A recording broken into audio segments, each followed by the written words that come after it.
Napaka-brusko mga kabiyahe. Kung mapapansin ninyo, ayan. At maging yung kanyang disc brake, napakalapad. At naka-dual disc brake ito mga kabiyahe sa unahan, which is 250cc. Pero naka-dual disc brake na. So kakaiba itong si Rusi 250i.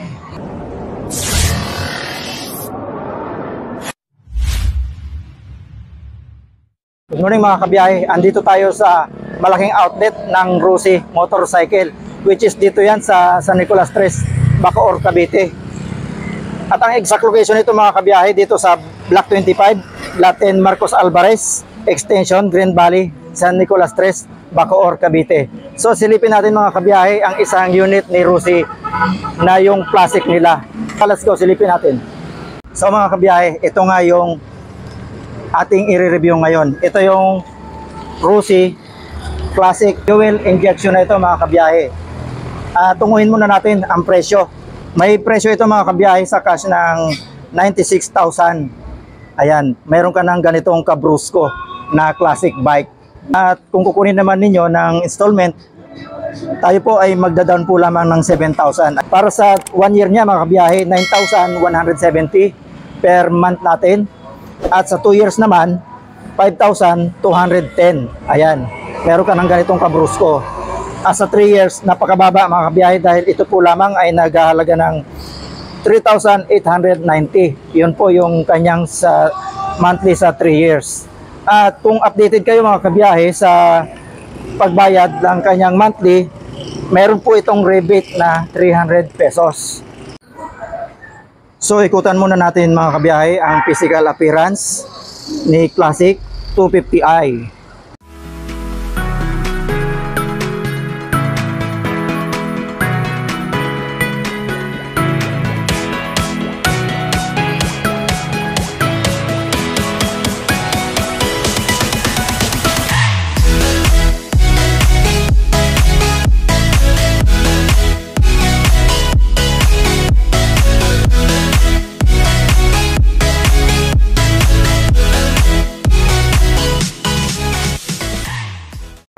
So umpisa natin dito mga kabiyahe ang kanyang appearance dito sa kanyang headlight. Ito, napaka-iconic ng kanyang dating. Itong unit na ito mga kabiyahe ay puro na naka-LED. Yung kanyang headlight, taillight, mamaya papakita natin yung taillight niya, at saka yung mga turn signal niya mga kabiyahe. At ito nga po ay isang classic bike, kaya naman talaga naman mapapansin niyo na puro rounded yung kanyang mga ilaw. Dito mga kabiyahe, ayan, yung kanyang telescopic fork, naka-upside down na napakalaki. Ayan, halos 2 ang kanyang laki. Napaka-brusko mga kabiyahe. Kung mapapansin ninyo, ayan, at maging yung kanyang disc brake, napakalapad at naka-dual disc brake ito mga kabiyahe sa unahan, which is 250cc, pero naka-dual disc brake na. So kakaiba itong si Rusi 250i. At ginamitan din ito mga kabiyahe ng piston caliper na double o dual. Maging dito sa likuran o sa kabila, double din yan na piston caliper. So imagine sa 250cc naka double disc brake siya sa unahan. Kaya naman goods na goods itong si Rusi Classic 250i. At dito makikita natin na may reflectorize. Kabilaan po yan.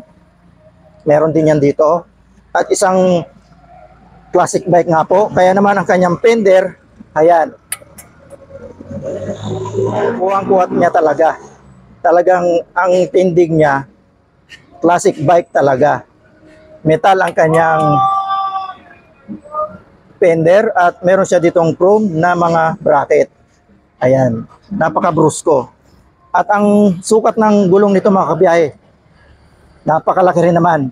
Meron itong sukat sa unahan na 110 by 90 by 17. At ito ay naka-mags at naka-tubeless na. Ito naman mga kabiyahe, yung kanyang engine.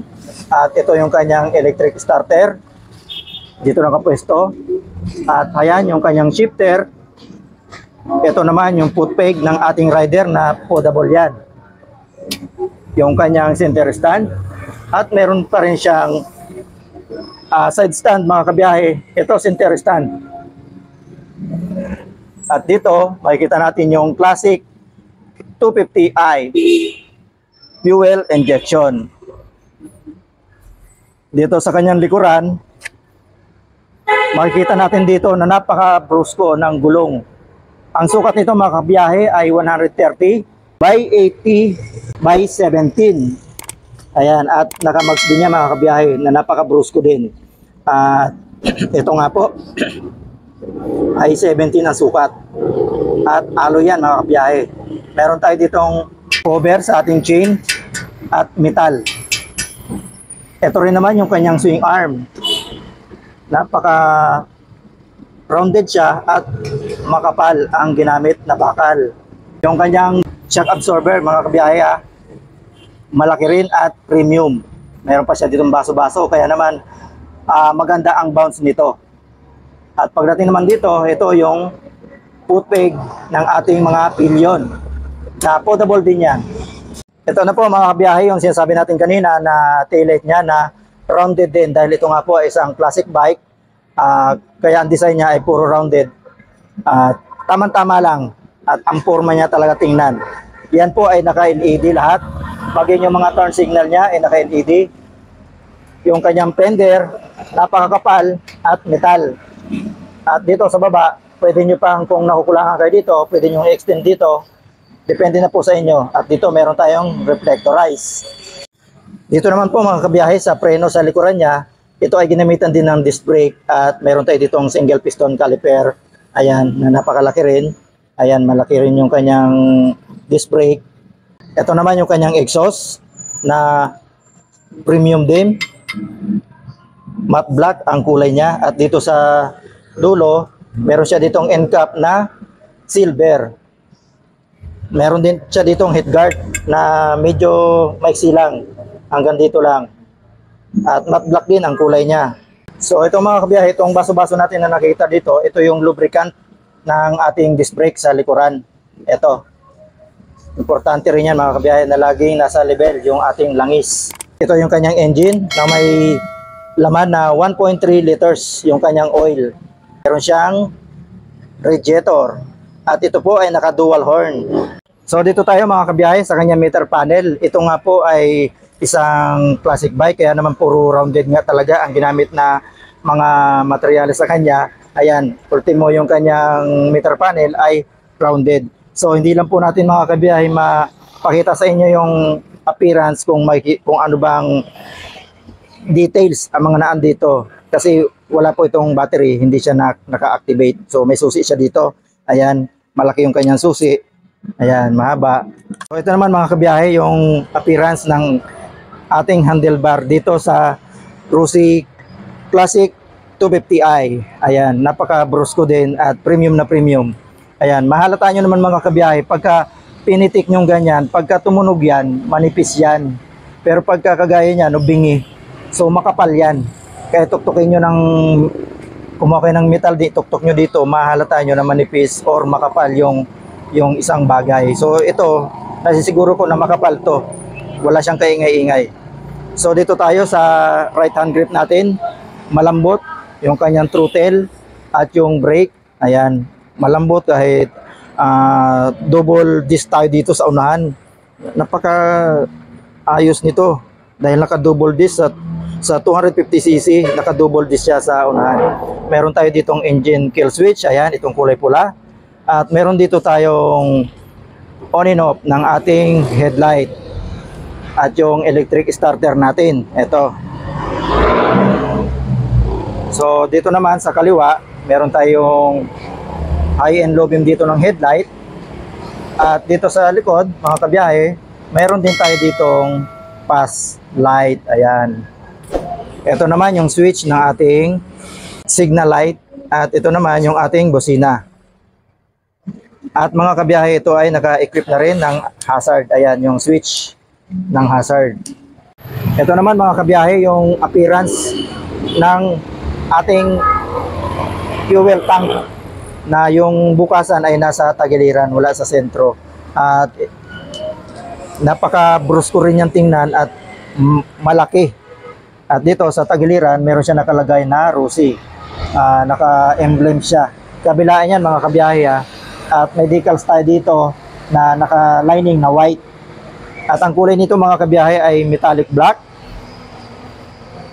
At pagdating naman sa kanyang upuan, ayan, kulay brown. Hindi natin, may plastic kasi mga kabiyahe, baka mapaul tayo. Pero kung mapupukusan natin ang ating camera, ayan, naka double stitch tayo dito ng kulay brown din. At dito may parang ano tayo dito, belt sa gitna, ayan. May belt tayo dito na naka-stitch na double din yan mga kabiyahe ha. At yung appearance ng kanyang pagkaka-foam, ayan, malambot. Malambot siya, masarap siyang upuan. So ito naman mga kabiyahe ang ating reference. Ang height natin ay 5'6". Ayan, medyo nakataas na yung paa natin. So siguro kung mga 5'2 or 5'3, kaya pa to. Kasi 5'6 tayo mga kabiyahe. At maganda yung kanyang yung bounce. Ayan. At malambot din i-maneuver. So yun mga kabiyahe, ang ating review dito sa unit na ito kay Rusi Classic 250i. Dito nga po yan sa Nicolas Tres Outlet. Ayan. At maraming salamat na rin po sa team ng Rusi dito sa San Nicolas Tres. Hindi po natin nakuha yung kanilang pangalan. Shoutout na lang po. Maraming salamat at napaunlakan po tayong makapag-vlog dito sa unit na ito. At sa iyo rin po nanonood ng video na to, maraming salamat po. At sa lahat ng sumusuporta sa Biyahe ni Frank at sa ating YouTube channel, Facebook at TikTok, maraming salamat po sa inyong lahat. Shoutout po sa inyo. Hanggang sa muli, kita-kits Biyahe ni Frank. God bless.